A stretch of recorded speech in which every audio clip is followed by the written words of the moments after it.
क्या आपको लगता है कि आप ही अपने जीवन के कर्ता हैं? क्या आप हर अनुभव के लिए खुद को जिम्मेदार मानते हैं?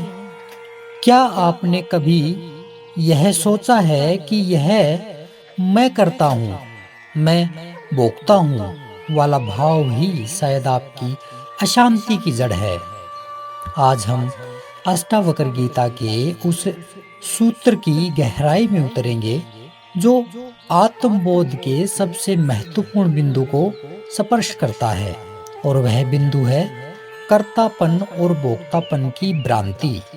यह सूत्र बताता है कि चित्त की सारी अशांति तब मिटती है जब यह भ्रांति मिटती है कि हम ही सब कुछ कर रहे हैं। तो आइए जाने इस सूत्र को। इस सूत्र में अष्टावक्र जी कह रहे हैं, जब आत्मा के बारे में यह बोध होता है कि वह न तो करता है और न ही भोगता है, तब चित्त की समस्त वृत्तियां स्वाभाविक रूप से शांत हो जाती हैं। इसे विस्तार से जानेंगे कि अष्टावक्र यहाँ पे हमें क्या समझाना चाह रहे हैं। देखिए, मनुष्य का सारा संघर्ष इस एक मान्यता पर टिका होता है कि वह हर कार्य का कर्ता है, वह हर फल का भोगता है। जब हम कुछ अच्छा करते हैं तो गर्व से भर जाते हैं, जब कुछ बुरा घटता है तो अपराध बोध और पछतावे से भर जाते हैं। लेकिन इस सारे मानसिक हलचल का आधार क्या है? बस यही एक भ्रांति कि मैं करता हूँ, मैं ही भोगता हूँ।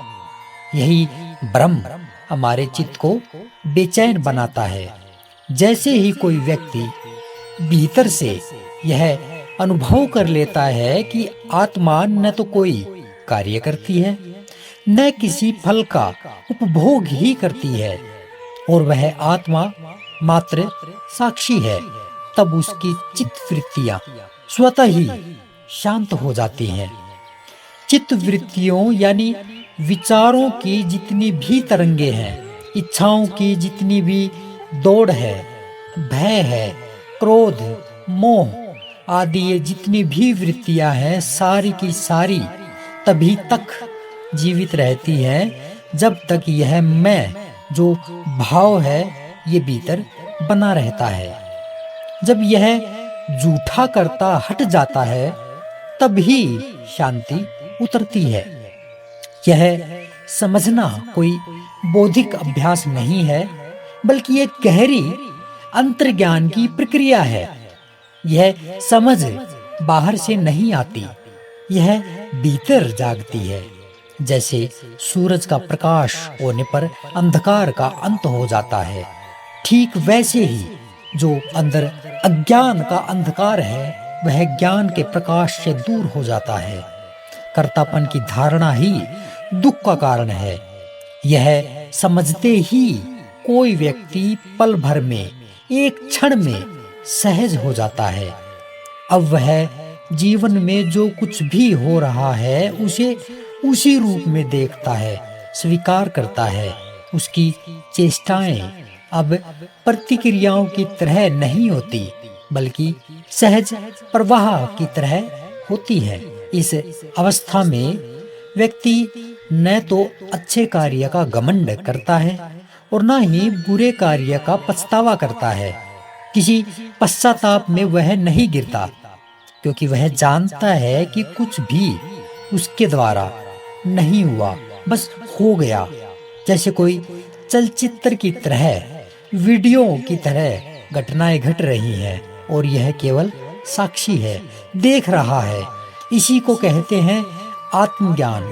यही है समाधि और यही परम शांति की अवस्था भी है। अंततः एक सवाल जो हमारे भीतर कौंधना चाहिए वह है, क्या हम अपने भीतर झांकने को तैयार हैं? क्या आप उस मूल ब्रह्म को पहचानना चाहेंगे जो आपके सारे दुखों की जड़ है?